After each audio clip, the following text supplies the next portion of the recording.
بسم اللہ الرحمن الرحیم اما التانیث، یہاں سے مصنف رحمۃ اللہ علیہ غیر منصرف کے اسباب میں سے میرے خیال میں یہ دوسرا سبب ہے نا، دوسرا سبب بیان فرما رہے، نہیں یہ دوسرا نہیں بلکہ تیسرا تیسرا سبب سبب ہے۔ ہے، تیسرا سبب۔ ہاں، تیسرا سبب بیان فرما رہے، اور وہ ہے مؤنث ہونا، کسی لفظ کا مؤنث ہونا یہ بھی اس کو غیر منصرف بنا دیتا ہے۔ مؤنث ہونا اسباب منع صرف میں سے ایک سبب ہے، لیکن یاد رکھیں مؤنث کی چار قسمیں ہیں۔ مؤنث کی کتنی قسمیں ہیں؟ چار قسمیں۔ ایک ہے مؤنث بالتا۔ مؤنث بالتا وہ ہے کہ جس کے آخر میں گول تا ہو، جو حالت وقف میں ہاں سے بدل جاتی ہے، جیسے فاطمہ۔ اس کے بعد ہے مؤنث معنوی۔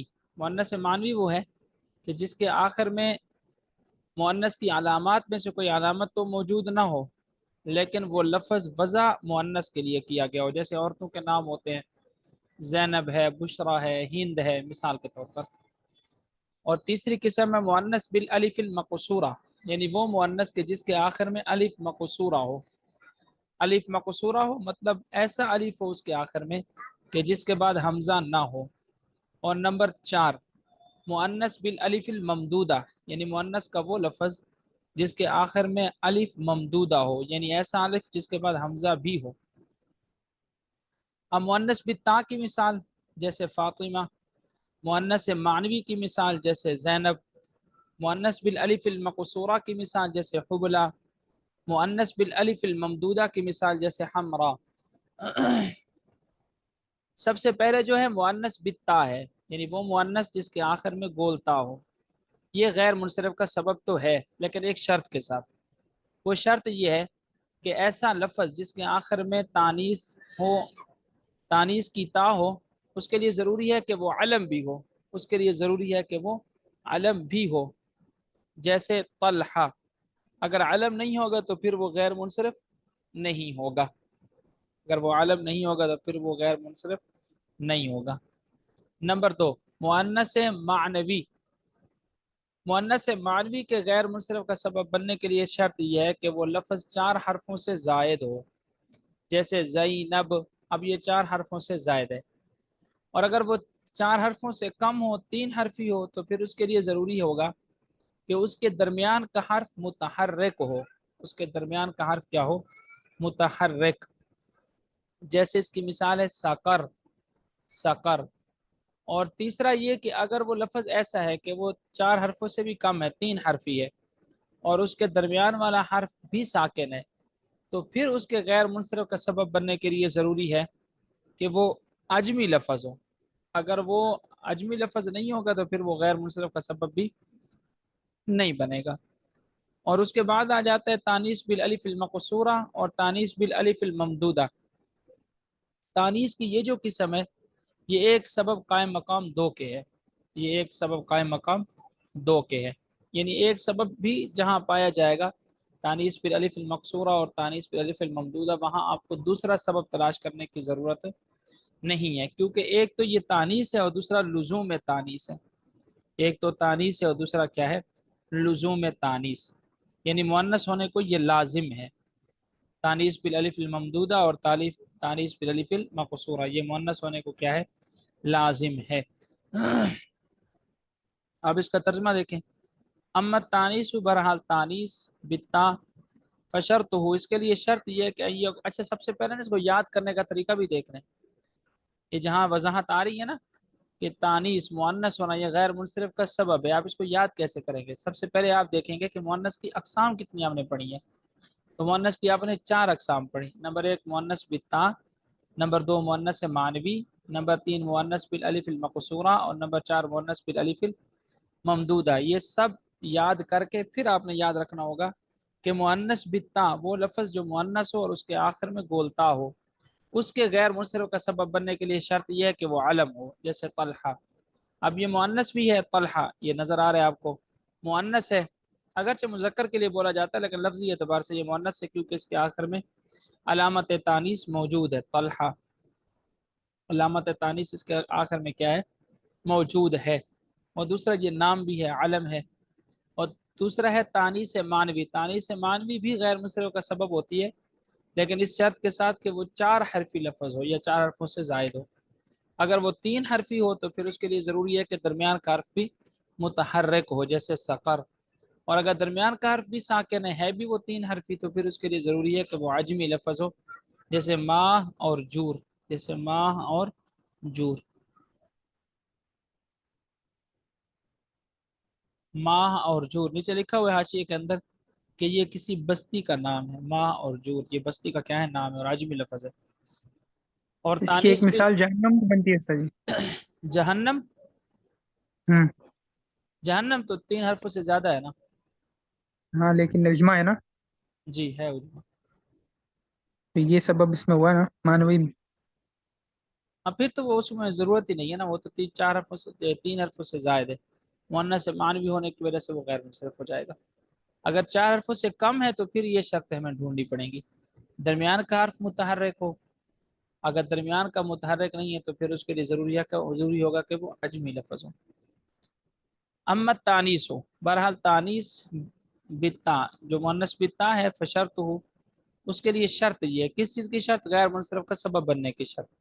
غیر منصرف کا سبب بننے کی شرط یہ ان یکون علما، یہ کہ وہ علم ہو، کا طلحہ تو جس طرح کہ طلحہ. وکذالک المعنوی، اور اسی طرح تانیث معنوی بھی غیر منصرف کا سبب ہے، کا زینب جس طرح کہ زینب. ثم المعنوی، پھر تانیث معنوی ان کان ثلاثیا، اگر وہ 3 حرفی ہے، ساکن الاوسطی، اور اس کے درمیان کا حرف جو ہے وہ ساکن ہے، غیر اعجمی، عجمی لفظ بھی نہیں ہے، تو یجوز صرفہ و ترکہ، تو جائز ہے اس کو منصرف پڑھنا بھی اور غیر منصرف پڑھنا بھی. یعنی اس کا غیر منصرف ہونا ضروری نہیں ہوگا، آپ اس کو منصرف بھی پڑھ سکتے ہیں اور غیر منصرف بھی پڑھ سکتے ہیں. اس کو منصرف پڑھیں گے خفت کی وجہ سے. خفت کا کیا مطلب؟ کہ اگر لفظ 3 حرفی ہو اور درمیان کا حرف بھی اس کا ساکن ہو اور وہ عجمی لفظ بھی نہ ہو تو اس کو پڑھنا آسان ہوتا ہے، اور جس کا پڑھنا آسان ہو اس کے اوپر ہر قسم کی حرکت بھی آ سکتی ہے. اور 2 سبب کے موجود ہونے کی وجہ سے آپ اس کو غیر منصرف بھی پڑھ سکتے ہیں، کہ بظاہر اس کے اندر 2 سبب موجود ہے، ایک مؤنث ہونا اور دوسرا علم ہونا، جیسے ہند کا لفظ. اب ہند کو آپ غیر منصرف بھی پڑھ سکتے ہیں، منصرف بھی پڑھ سکتے ہیں. غیر منصرف تو اس لیے پڑھیں گے اس کے اندر 2 سبب موجود ہے، ایک یہ علم ہے اور دوسرا یہ مؤنث ہے، مؤنث معنوی. اور اس کو منصرف اس لیے پڑھیں گے کہ اگرچہ اس کے اندر 2 سبب تو ہیں لیکن یہ خفیف لفظ ہے، خفیف یعنی ہلکا ہے، اس کو پڑھنا اتنا مشکل نہیں ہے، اور جس لفظ کو پڑھنا مشکل نہ ہو وہ ہر قسم کی حرکت کو قبول کر لیتا ہے.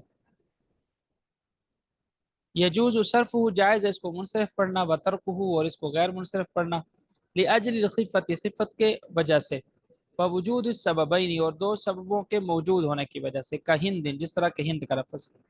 والا یجب منعہ، وگرنہ ضروری ہوگا منعہ اس کو غیر منصرف پڑھنا. اب دیکھیں لفظ چھوٹے چھوٹے آ رہے ہیں، ترجمہ بڑا ہو رہا ہے تو لکھ لیا کرے اس طرح. وگرنہ ضروری ہوگا منعہ اس کو غیر منصرف پڑھنا، کا زینب جس طرح کہ زینب 4 حرفوں سے 4 حرفی ہے، وسقر اس کا درمیان کا حرف متحرک ہے، ماہ یہ عجمی لفظ ہے، اور جور یہ عجمی لفظ ہے، اگرچہ ان کا درمیان کا حرف کیا ہے؟ متحرک نہیں ہے، ساکن ہے. والتانیث بالالف المقصورہ، اور تانیث بالالف المقصورہ کا حبلہ جس طرح کہ حبلہ کا لفظ، بل ممدودتی، اور تانیث بالالف الممدودہ کا حمرا جس طرح کہ حمرا کا لفظ، ممتنع صرفہما البتہ، ضروری ہے ان دونوں کا غیر منصرف ہونا. ترجمہ دیکھیں، ممتنع صرفہما البتہ، ضروری ہے، البتہ البتہ کا معنی ہوتا ہے ضروری ہے، ضروری ہے ممتنع صرفہما ان دونوں کا غیر منصرف ہو. ممتنع کا معنی غیر، اور صرف کا معنی صرف، غیر منصرف ہونا، صرف کا معنی منصرف، غیر منصرف ہونا. لأن الالف قائم مقام السببین، اس لیے کہ الف یہ ایک سبب قائم مقام 2 کے ہیں. نمبر 1 تانیث ہے اس کے اندر ایک تو، ولزوم، اور دوسرا لزوم تانیث ہے، یعنی ایسا لفظ مؤنث ہونے کو لازم ہوتا ہے. اما المعرفت، یہاں سے مصنف رحمۃ اللہ علیہ غیر منصرف کا 4تھا سبب بیان فرما رہے ہیں، اور وہ ہے معرفہ. یاد رکھیں معرفہ کی 7 اقسام ہیں، معرفہ کی ان 7 اقسام میں سے صرف علم یہ غیر منصرف کا سبب ہے بس، باقی جو معرفہ کی 6 اقسام ہے وہ غیر منصرف کا سبب نہیں ہے. اما المعرفہ، بہرحال معرفہ، فلا يعتبر فی منع صرفی، پس نہیں اعتبار کیا جاتا غیر منصرف ہونے میں، بہا معرفہ کا، الا العالمیت مگر عالمیت کا، یعنی عالمیت کا تو اعتبار ہے کہ وہ غیر منصرف کا سبب بنتا ہے، باقی جو معرفہ کی اقسام ہے ان کے غیر منصرف کا سبب ہونے کا اعتبار نہیں کیا جاتا. وَتَجْتَمِعُ مَا غَيْرِ الْوَصْفِ، یہاں سے ایک فائدہ بیان فرما رہے ہیں. وہ فائدہ یہ ہے یہ جو آپ نے پڑھا معرفہ، معرفہ جو ہے یہ وصف کے ساتھ جمع نہیں ہو سکتا، وصف کے علاوہ باقی ہر ایک کے ساتھ جمع ہو سکتا ہے. اس کی وجہ یہ ہے کہ معرفہ میں سے غیر منصرف کا سبب علم ہے، اور علم اور وصف یہ دونوں آپس میں متضاد ہیں، آپس میں ایک دوسرے آپس میں یہ دونوں ایک جگہ جمع نہیں ہو سکتے. اما العجمۃ، یہاں سے مصنف رحمۃ اللہ علیہ غیر منصرف کا پانچواں سبب بیان فرما رہے ہیں، اور وہ ہے عجمہ. پانچواں سبب بیان فرما رہے ہیں اور وہ کیا ہے؟ عجمہ. فشرطها، یہاں سے عجمہ کے غیر منصرف کا سبب بننے کے لیے شرط بیان فرما رہے ہیں. فرماتے ہیں کہ عجمہ کے غیر منصرف کا سبب بننے کے لیے شرط یہ ہے کہ وہ علم ہو عجمی زبان میں، عجمی زبان میں وہ کیا ہو؟ کسی کا نام ہو. اور دوسری شرط یہ ہے کہ وہ 3 حرفوں سے زائد ہو. پہلی شرط یہ ہے کہ وہ کسی کا نام ہو، اور دوسری شرط یہ ہے کہ وہ 3 حرفوں سے زائد ہو. جیسے ابراہیم، اب ابراہیم ایک ایسا لفظ ہے جو عجمی لفظ ہے، کیونکہ عربی کی ابتدا حضرت اسماعیل علیہ السلام سے ہو رہی ہے انبیاء میں. ویسے تو عربی تھی، لیکن انبیاء جو آئے ہیں عربی زبان والے، وہ حضرت اسماعیل علیہ السلام سے شروع ہوتے ہیں. اب ابراہیم کا جو لفظ ہے یہ غیر منصرف ہے. ابراہیم کا جو لفظ ہے یہ کیا ہے؟ غیر منصرف ہے. کیوں؟ اس لیے کہ عجمی لفظ ہے اور علم نام بھی ہے. اور اگر وہ عجمی لفظ 3 حرفوں سے کم ہو تو پھر اس کے لیے ضروری ہوگا کہ اس کا درمیان کا حرف متحرک ہو. جیسے شطر کا لفظ شطر، اب شطر عجمی لفظ ہے لیکن 3 حرفوں سے کم ہے، پھر بھی غیر منصرف ہے. اس کی وجہ یہ ہے کہ شطر اس کا درمیان کا حرف متحرک ہے. اور اگر کوئی لفظ ایسا ہے کہ جو ہے تو عجمی اور ہے بھی 3 حرفوں سے زائد لیکن وہ علم نہیں ہے، تو پھر وہ غیر منصرف کا سبب نہیں بنے گا. جیسے لجام، لجام ہوتے ہیں لگام کو، جو ہم گدھے کو یا گھوڑے کو منہ کے اندر ڈالتے ہیں، لگام جس سے گھوڑے کو اور گدھے کو قابو کیا جاتا ہے. اب وہ علم نہیں ہے نا. اور اسی طرح اگر ایک عجمی لفظ ہے اور وہ ہے 3 حرفی اور اس کے درمیان کا حرف ساکن ہے، تو پھر بھی وہ کیا ہو؟ باوجود اس کے کہ وہ علم ہو پھر بھی وہ منصرف ہوگا، غیر منصرف نہیں ہوگا. جیسے نوح کا لفظ، جیسے کس کا لفظ؟ نوح کا لفظ. اب نوح عربی زبان کا لفظ نہیں ہے، عجمی زبان کا لفظ ہے، لیکن اس کے باوجود اور نام بھی ہے علم بھی ہے، پھر بھی یہ منصرف ہے، غیر منصرف نہیں ہے، اس لیے کہ یہ 3 حرفی ہے اور اس کے درمیان کا حرف بھی کیا ہے؟ ساکن. اما العجمہ، تو بہرحال عجمہ فشرطها، اس کے لیے شرط یہ ہے کہ ان تکون علما، یہ کہ وہ نام ہو کسی کا خاص، فی العجمتی عجمی زبان میں، وزائدۃ علی 3 احرف، اور 3 حرفوں سے ہو بھی زائد، کہ ابراہیم جس طرح کہ ابراہیم، او ثلاثیا، یا وہ 3 حرفی ہو تو متحرک الاوسط، وہ متحرک الاوسط ہو، درمیان کا حرف اس کا متحرک ہو، کا شطر جس طرح کے شطر کا لفظ. فلجام منصرف، پس لجام کا لفظ منصرف ہے، باوجود اس کے کہ یہ عجمی لفظ ہے اور 3 حرفوں سے ہے بھی زیادہ، لیکن پھر بھی یہ منصرف ہے. کیوں؟ لعدم العلمیت، اس لیے کہ اس میں علمیت نہیں ہے، یہ کسی کا نام نہیں ہے. ونوح منصرف، اور نوح بھی منصرف ہے، باوجود اس کے کہ یہ نام بھی ہے، عجمی لفظ بھی ہے، پھر بھی منصرف ہے. کیوں؟ لسکون الاوسط، اس لیے کہ اس کے درمیان کا حرف ساکن ہے، اس لیے کہ اس کے درمیان کا حرف کیا ہے؟ ساکن. اما الجمع فشرطه، یہاں سے مصنف رحمۃ اللہ علیہ غیر منصرف کا ایک اور سبب بیان فرما رہا، وہ ہے جمع. یاد رکھیں جمع کی بہت ساری اقسام ہیں. جمع مذکر سالم ہے، جمع مؤنث سالم ہے، جمع قلت ہے، جمع کثرت ہے، جمع مکسر ہے. یہ جتنی بھی جمعیں ہیں ان تمام جمعوں میں سے صرف ایک جمع وہ غیر منصرف کا سبب بنتی ہے، اور وہ ہے جمع منتہی الجموع. جمع منتہی الجموع، جمع منتہی الجموع اس جمع کو کہتے ہیں جس کے بعد جمع مکسر بن ہی نہیں سکتی. جیسے مثال کے طور پر قالب کی جمع ہے قلوب، اب قلوب جمع مکسر ہے، قلوب کیا ہے؟ جمع مکسر. اور اسی قلوب کی ایک جمع آتی ہے اقالب، اسی قلوب کی جمع کیا آتی ہے؟ اقالب. اب یہ ایسی جمع مکسر ہے کہ اس کے بعد کوئی اور جمع مکسر نہیں بن سکتی، اس کو بولتے ہیں جمع مکسر، جمع منتہی الجموع. اور اس کی پہچان کیا ہے؟ اس کی پہچان بھی بالکل آسان ہے. اس کی پہچان یہ ہے کہ جمع منتہی الجموع میں سب سے پہلے 2 حرف ہوتے ہیں، دونوں کے اوپر زبر ہوتی ہے، اور 2 حرفوں کے بعد الف آ جاتا ہے، اس الف کو بولتے ہیں الف جمع کا. وہ الف کس کا ہوتا ہے؟ جمع کا ہوتا ہے، جمع کی علامت بنتا ہے. اس الف جمع کے بعد ایک حرف ہوگا تو وہ مشدد ہوگا، اس الف جمع کے بعد الف ہوگا تیسری جگہ، اس سے پہلے 2 حرف ہوں گے، اور دونوں کے اوپر زبر ہوگی، اس الف کے بعد کبھی ایک حرف آئے گا تو وہ مشدد ہوگا، جیسے دوابو۔ اب دیکھیں با مشدد ہے، دوابو، با کیا ہے؟ مشدد۔ اور اگر دو ہوں گے تو پہلا مکسور اور دوسرے کی حرکت بدلتی رہے گی، جیسے مساجدو، میم بھی متحرک زبر کے ساتھ، سین بھی متحرک زبر کے ساتھ، بعد میں الف آ گیا، اس کو بولنے کا الف جمع کا، مساجد۔ اور اس کے بعد پھر دو حرف ہیں، جیم اور دال، پہلا مکسور ہے اور دوسرے کی حرکت بدلتی رہے گی، کبھی وہ مساجدو ہو جائے گا، کبھی مساجدہ ہو جائے گا۔ اور اگر اس کے الف کے بعد تین حرف ہوں تو پہلا متحرک بالمکسرہ ہوگا، دوسرا جو ہے وہ یا ساکن ہوگا، اور تیسرا بدلتا رہے گا، جیسے مصابیح۔ اب پہلے دیکھیں میم کے اوپر بھی حرکت اور صاد کے اوپر بھی حرکت، اور دونوں حرکت زبر کی ہیں۔ تیسری جگہ الف جمع کا ہے، الف جمع کے بعد پھر تین حرف آ رہے ہیں، با، یا اور ہا۔ با کے نیچے کسرہ ہے، پھر یا ساکن ہے، اور اس کے بعد جو آخر میں ہا ہے اس کی حرکت تبدیل ہوتی رہتی ہے۔ تو خلاصہ کیا نکلا کہ جمع جو ہے یہ غیر منصرف کا سبب تو ہے، لیکن جمع کی جتنی بھی اقسام ہیں ان سب اقسام میں سے صرف جمع منتہی الجموع یہ غیر منصرف کا سبب ہے، اور یہ ایسا سبب ہے جو قائم مقام ایک ہونے کے دو کے قائم مقام ہے، ہوتا ایک ہے لیکن قائم مقام یہ کتنے کے ہے؟ دو کے ہے۔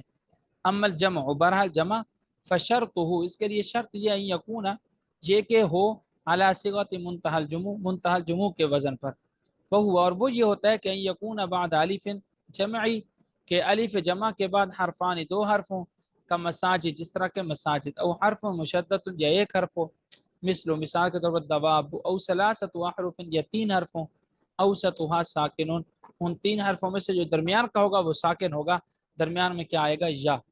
غیر قابل للہائی، یہاں سے مصنف رحمۃ اللہ علیہ جمع منتہی الجموع کے غیر منصرف کا سبب بننے کے لیے شرط بیان فرما رہے ہیں۔ جمع منتہی الجموع غیر منصرف کا ایسا سبب ہے جو قائم مقام دو کے ہوتا ہے، لیکن اس کے بھی غیر منصرف کا سبب بننے کے لیے ایک شرط ہے، اور وہ شرط یہ ہے کہ اس کے آخر میں گول تا نہ ہو، اس کے آخر میں جو ہے گول تا نہ ہو۔ اگر جمع منتہی الجموع کا صیغہ ہے اور اس کے آخر میں گول تا آ جائے تو پھر وہ غیر منصرف کا سبب نہیں بنتا، جیسے سیاقلۃ اور فرازنۃ۔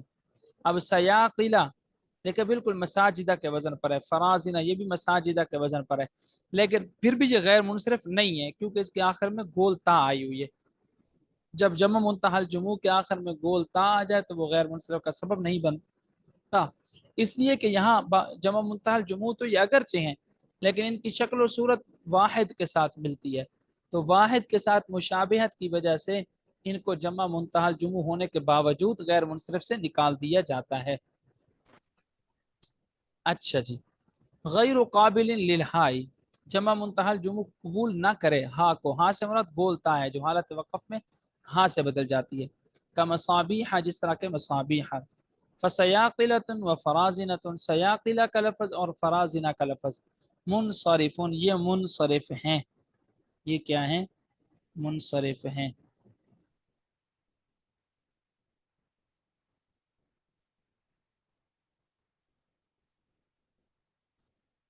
اور فرازنہ یہ بھی منصرف ہے، لقبولہما، اس لیے کہ ان دونوں نے قبول کر لیا الہاء ہا کو، وہو ایضا قائم مقام السببین، اور وہ بھی یعنی جمع منتہی الجموع بھی وہ ایک سبب قائم مقام دو کے ہیں، الجمعیت و لزومها، ایک تو اس میں جمعیت ہے اور دوسرا لزوم میں جمع ہے۔ کیا مطلب کہ یہ لفظ جمع کے لیے آتا ہے اور اس طرح کے لفظ کا جمع کے لیے ہونا لازم بھی ہے۔ وَامْتِنَاعُ أَن يَجْمَعَ مَرَّةً أُخْرَى، اور ممکن نہیں ہے ان یجمع کہ اس کی جمع بن جائے دوسری مرتبہ، بس ایک مرتبہ اس کی جب جمع بن جاتی ہے جمع منتہی الجموع، پھر دوسری مرتبہ اس کی جمع بننا ممکن نہیں رہتا۔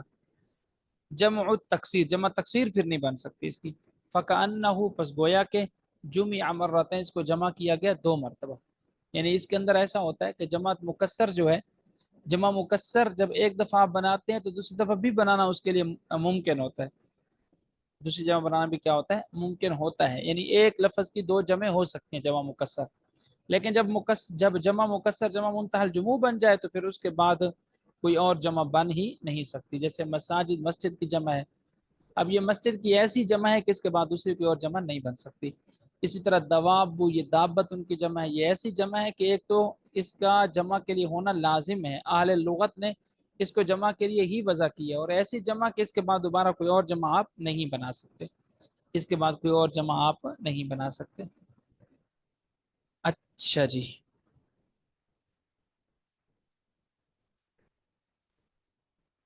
ترکیب پڑھ لیں، ترکیب، چلیں ترکیب نہیں پڑھتے، زیادہ ہو جائے گا، زیادہ ہو جائے گا، نہیں پڑھتے۔ اب اگلے سبق کی طرف چلتے ہیں انشاءاللہ۔ جی سبق سمجھ میں آیا ماشاءاللہ آج کا؟